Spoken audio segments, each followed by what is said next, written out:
ఒక్కసారి కొమ్మూరి గోల్డ్ కి కాల్ చేయండి. తాకట్లో ఉన్న మీ బంగారాన్ని విడిపించి మార్కెట్ ప్రైస్ కి వాళ్ళు కొనుక్కుని మిగతా డబ్బులు మీకు ఇచ్చేస్తారు. Hi, welcome to Manam TV. మనం ఉన్నది మన కోసం. నేను మీ journalist Manoj. So no H1B visa, భారతీయులపై ట్రంప్ ఉక్కుపాదం. ఎన్ని రోజులు మోపుతాడు భారతీయులపై ఉక్కుపాదం ట్రంప్? నిజంగా ఒకవేళ అసలు అమెరికా రావద్దు ఇండియన్స్ అని అంటే ఒక్కదాంతో అయిపోద్ది. కానీ ప్రతిసారి ఎక్కడ ఛాన్స్ దొరికితే అక్కడ, ఎప్పుడు కుదిరితే అప్పుడు, వీలు లేకపోయినా సరే చార్మినార్ లాంటి సిద్ధంలో ఒక పోర్షే కారును తిప్పాలంటే చాలా కష్టం. ఎందుకంటే ఆ స్పేస్ ఉండదు కాబట్టి. ఆ స్పేస్ లేకపోయినా సరే స్పేస్ తీసుకొని మరి భారత్పై ఉక్కుపాదం మోపడానికి ట్రంప్ శతవిధాలా ప్రయత్నిస్తున్నాడు. ఇక్కడేమో బోర్డర్లో పాకిస్తాన్ వాళ్ళు టెర్రరిస్టులను ఎలా పంపించాలి, భారత్ని ఎలా నాశనం చేయాలని చూస్తుంటే, భారత ఆర్థిక వ్యవస్థపై గట్టిగా కొట్టాలి, ఆ కుంభస్థలాన్ని నేను మాత్రమే ఇన్ఫ్లుయెన్స్ చేయగలను అనే ఒక విధానంతో నిజంగా ట్రంప్ చెయ్యని పత్యాపారం లేదు, చెయ్యని కుయుక్తులు లేవు. నిజంగా ఈ మాట నేను అంటున్నానంటే మీకు రీజన్ చెప్తా. మీకు తెలుసు ఇప్పటిదాకా ట్రంప్ ఎలాంటి ఆంక్షలు పెట్టాడు ఇండియాకి. కొద్ది రోజులేమో ప్రెగ్నెన్సీ వాళ్ళని రావద్దంటాడు, కొద్ది రోజులేమో డయాబెటీస్ ఉంటే రావద్దంటాడు, కొద్ది రోజులు ప్రెగ్నెంట్ ఉమెన్ అసలు అక్కడికి వచ్చి బాబుని అంటున్నారు, బర్త్ రైట్ సిటిజన్షిప్ ఎలా ఇస్తారు మీకు, కావాలని వచ్చి అంటున్నారు. ఇప్పుడు ఏం చేశాడు? H1B vetting. H1B పెద్ద కథ మీకు తెలిసింది ఆల్రెడీ. H1B vetting. ఎందుకు H1B మీద ట్రంప్ ఎక్కువ ఫోకస్ చేస్తాడు అంటే, ఇంకా చాలా ఉన్నాయి, ఎక్స్ అండ్ వై జెడ్ చాలా ఉన్నాయి. ఇంకా H1B మీదే ఫోకస్ చేస్తాడు. ఎందుకంటే కూడా మీకు రీజన్ చెప్తా. ఇప్పుడు H1B అప్లికేషన్స్ వెళ్తున్నాయి, అవునా? వాటికి పరిశీలన ఉంటుంది. కంపెనీ తరపున ఒక ఎంప్లాయీ, సపోజ్ ఇక్కడ ఇన్ఫోసిస్లో ఒక 10 ఇయర్స్గా, లేకపోతే డెలాయిట్లోనో యాక్సెంచర్లోనో ఒక 10 ఇయర్స్గా డెవలపర్గా ఉన్న వ్యక్తి అక్కడ టీమ్ లీడ్గానో లేకపోతే ప్రాజెక్ట్ మేనేజర్గానో వెళ్తాడు. అతను కంపెనీ త్రూగా అప్లై చేసుకుంటాడు. వాళ్ళు ఇచ్చిన కొన్ని డాక్యుమెంట్స్ తీసుకొని, ఇతని పాస్పోర్ట్ ఐడీలు ఇవన్నీ తీసుకొని ఒక వీసా ఇంటర్వ్యూ కోసం పెట్టుకుంటాడు. సో ఇక్కడ H1B వెట్టింగ్ పేరుతో మేము వాటిని పరిశీలిస్తున్నామనే పేరుతో ఇప్పుడు మొన్న అక్టోబర్ నవంబర్లో ఉన్న ఏదైతే అప్లికేషన్స్ ఉన్నాయో ఈ ఇయర్ 2025, నెక్స్ట్ ఇయర్ 2026 అక్టోబర్కి వాటిని పోస్ట్పోన్ చేశాడు. ఎంత దారుణం అండి. మరి ఇప్పుడు ఇవన్నీ ఏం చేయాలి? ఏమైపోయాలి ఆ ఎంప్లాయీ? ఇప్పుడు ఒక పక్క ఇక్కడ జాబ్ చేసుకుంటున్నాడు, అక్కడికి ఆల్రెడీ చాలామంది పనితీరులు పరిశీలిస్తే ఈ అబ్బాయి నామినేట్ అయ్యాడు. నామినేట్ అయిన వ్యక్తి అమెరికా వెళ్ళాలి, ఆయనకి పెళ్ళైంది అనుకుందాం, పెళ్ళోళ్ళు ఉంటారు, వాళ్ళ అమ్మ నాన్న ఉంటారు, వాళ్ళ అమ్మ నాన్న ఊళ్ళో ఉందని అనుకుందాం. హైదరాబాద్లో ఫ్యామిలీ ఉంటుంది కదా, ఎప్పుడు షిఫ్ట్ అవుతుందో తెలియదు కదా. ఇప్పుడు 2026 అక్టోబర్కి నువ్వు దీన్ని రీషెడ్యూల్ చేస్తే, ట్రంప్ ఏంటిది H1B వెట్టింగ్ పేరుతో నువ్వు రీషెడ్యూల్ చేస్తే, ఇన్ని రోజులు ఆ పిల్లలు ఇప్పుడు 6th 7th, ఈవెన్ ఒక 10 years ఎక్స్పీరియన్స్ ఉన్న సాఫ్ట్వేర్ ఎంప్లాయీకి కనీసం ఒక 5th క్లాసో 6th క్లాసో up to 10th వరకు చదివే పిల్లలు ఉంటారు కదా. మరి వాళ్ళు ఏ స్కూల్లో చదవాలి? ఓ పక్క స్కూల్ టెన్షన్, మరి పర్ఫార్మెన్స్ తగ్గుద్ది, ఓ పక్క ఇంట్లో టెన్షన్స్, ఫినాన్షియల్ ప్రాబ్లమ్స్ ఎవరికి లేవు. 1,00,000 వచ్చేవాడికి ఒక ఖర్చు ఉంటుంది, 2 లక్షలు వచ్చేవాడికి ఒక ఖర్చు ఉంటుంది, 50,000 వచ్చేవాడికి ఒక ఖర్చు ఉంటుంది. సో ఆబ్వియస్లీ ఫినాన్షియల్ టెన్షన్స్ ఉంటాయి, ఫ్యామిలీ అన్నాక పక్కా ఉంటాయి, లేదనడానికి లేదు.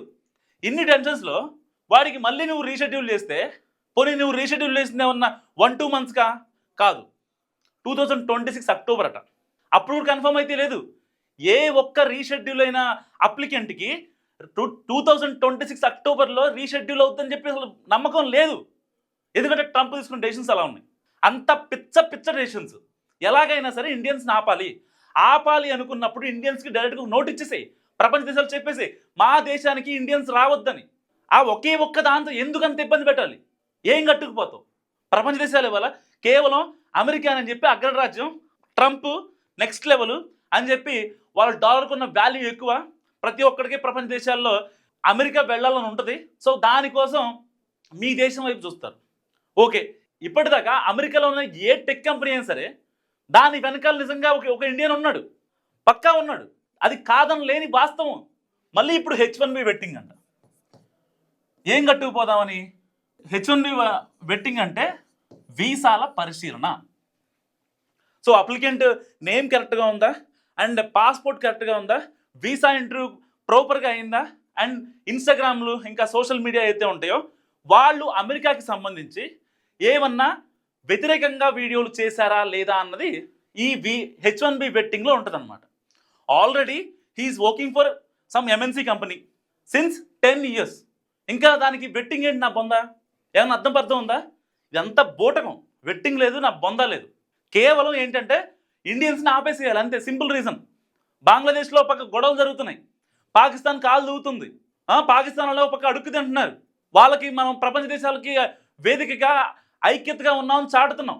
భారతదేశం అన్ని మతాలతో ఉంటుంది, అందరికీ సమానమైన హక్కుని కేటాయిస్తుంది, ఎవరికి కూడా ఎక్కువ తక్కువ చేయదు అని చెప్పి ప్రపంచ దేశాలకు సంకేతం ఇస్తున్నాం మనం. ప్రపంచ దేశాల సదస్సుల్లో రీసెంట్గా రష్యా దేశుడు పుతిన్ మన దేశానికి వచ్చారు. ప్రపంచ దేశాలు మొత్తం మనకెళ్ళి చూసాయి. మోడీ గారు పుతిన్ గారు కారులో వెళ్తుంటే ఎంతమంది దేశాలందరూ కుళ్ళుకోలేదు? ట్రంప్ కనీసం వైట్ హౌస్ నుంచి బయటకు కూడా రాలా. సీరియస్లీ ఇవన్నీ నమ్మలేని నిజాలు. వాళ్ళు మాట్లాడరు, లోపల కుళ్ళిపోతూ ఉంటారు. సగం కుళ్ళే కదా. మళ్ళీ ఇప్పుడు H1B వెట్టింగ్ అని కొత్త వీసా పెట్టింది. కేవలం ఆ వెట్టింగ్ వలన వీళ్ళు పెట్టిన ఈ ముదరష్ట పంచాయతీ వల్ల దాదాపుగా 80,000 మంది ఎఫెక్ట్ పడుతుంది. ఎంతో తెలుసా? ఈ 80,000 మంది మీద డైరెక్ట్గా ఇంపాక్ట్ పడితే ఓకే. ఒక సాఫ్ట్వేర్ ఎంప్లాయీ ఉన్నాడు ఫర్ ఎగ్జాంపుల్ చెప్తున్నా, మీకు ఈ జాబ్ కరెక్ట్ కాదు, మీకు యాప్ట్ అవ్వలేదు, బట్ మీ పర్ఫార్మెన్స్ అంత కరెక్ట్గా లేదు, సో ఆల్రెడీ లాస్ట్ 3 months నుంచి మీకు చెప్తూ వచ్చాం, ఇట్ ఆల్మోస్ట్ 6 months, సో మీకు ఈ జాబ్ యాప్ట్ కాదు, సో మీరు టెక్నాలజీ తగ్గట్టుగా లేరు, మీ పర్ఫార్మెన్స్ కరెక్ట్గా లేదు, మీరు టీంతో సరిగ్గా మేనేజ్ అవ్వట్లేదు, కాబట్టి మీరు వెళ్ళిపోండి అంటే అదొక పద్ధతి, కంపెనీ చెప్తుంది. కానీ ఇక్కడ ఆ అబ్బాయి పర్ఫార్మెన్స్ బాగుంది, తర్వాత ఆయన కమ్యూనికేషన్ బాగుంది, అమెరికా వెళ్ళాలన్న కళ కూడా బాగుంది. మరి దీని అంతటి వల్ల కేవలం H1B వెట్టింగ్ అని చెప్పి ఇప్పుడు ట్రంప్ మళ్ళీ 1 year ఆపితే ఇంట్లో ఫ్యామిలీ ఏమైపోవాలి, పిల్లలు ఏమైపోవాలి, ఎవరికి చెప్పుకుంటాడు ఆ బాధలు? జస్ట్ ఇమాజిన్, ఆ పిల్లల స్కూల్ కావచ్చు, లేకపోతే కాలేజీలు కావచ్చు, ఇంకోటి కావచ్చు, వాళ్ళని అమెరికా షిఫ్ట్ చేయాలా, లేకపోతే వాళ్ళ అమ్మ నాన్న దగ్గర ఉంచాలా? ఎన్ని ఉంటాయి వాడికి మెంటల్ టెన్షన్స్? ఎగ్జిస్టింగ్గా ప్రతి ఒక్కరికి ప్రాబ్లమ్స్ ఉంటాయి, దాంతోపాటు మళ్ళీ ఈ ప్రాబ్లం ఎందుకు? కేవలం భారతీయుల్ని ఫిల్టర్ చేయాలని ఒకే ఒక్క రీజన్తో ట్రంప్ ఆడుతున్న కుయుక్తులు ఇవన్నీ. సో ఇప్పటిదాకా H1B మీద చేయని దాడి లేదు. $1,00,000 పెట్టాడు, యాక్సెప్ట్ చేశారు. అది డైరెక్ట్గా మన ఇండియన్స్ మీద ఎఫెక్ట్ పడుతుందని తెలిసినా సరే ప్రపంచ దేశాలు అన్నీ యాక్సెప్ట్ చేశాయి కాబట్టి మనం కూడా యాక్సెప్ట్ చేసాం. దాని తర్వాత ఏమైంది?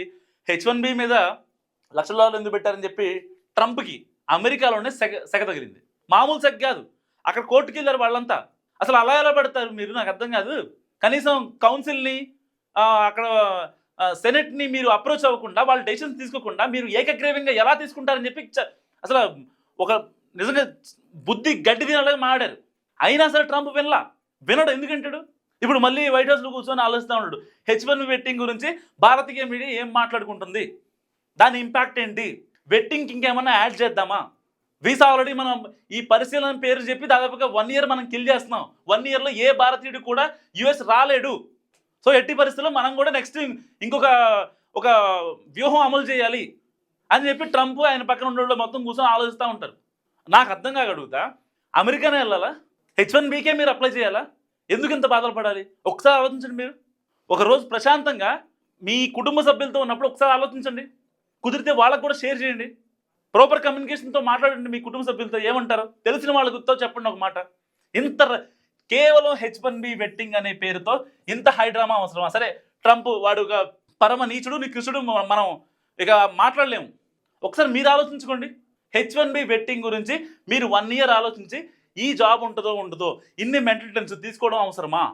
మళ్ళీ $1,00,000 పే చేసి మరి $1,00,000 పే చేసి మరి మీ మీద ఆ ఎంప్లాయర్ పెట్టిన డబ్బు మళ్ళీ మీరే రక్తం రూపంలో ఇవ్వాలి.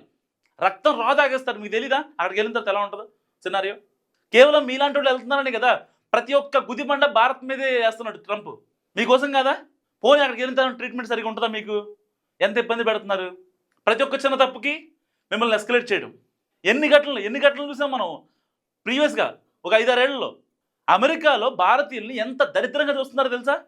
అయినా సరే అమెరికా వెళ్ళి బాగుపడిపోదాం, లేకపోతే డబ్బులు సంపాదించేద్దాం, అక్కడ $90 అంట, ఇక్కడ రూపాయి అంటే అక్కడ $90 వస్తాయి. కానీ అక్కడ ఉన్న కష్టాలు, అక్కడ ఉన్న బాధ్యతలు ఇవన్నీ మీకు కనిపించవు. ఎలాగోలా సంపాదిస్తాం అనుకుంటారు అంతే. అక్కడికి వెళ్ళిన తర్వాత డెసిషన్స్ ఎలా ఉన్నాయి, అక్కడ ప్రభుత్వం ఎలాంటి నిర్ణయాలు తీసుకుంటుంది, మనల్ని రావద్దు అనుకుంటుంది అనేది నిజంగా మీకు స్టార్టింగ్లో మైండ్లో ఉంటే ఈ ట్రంప్ ఇలాంటి H1B బెట్టింగ్లు ఇలాంటివి పెట్టడు. కేవలం మనం వెళ్దాం అనుకుంటున్నాం కాబట్టే మాత్రమే పెడుతున్నాడు. సో H1B బెట్టింగ్ గురించి 80,000 మంది పని పెడుతున్నారు. మీరేమనుకుంటారు? మస్ట్ కామెంట్ చేయండి. చూస్తూనే ఉండండి మన టీవీ.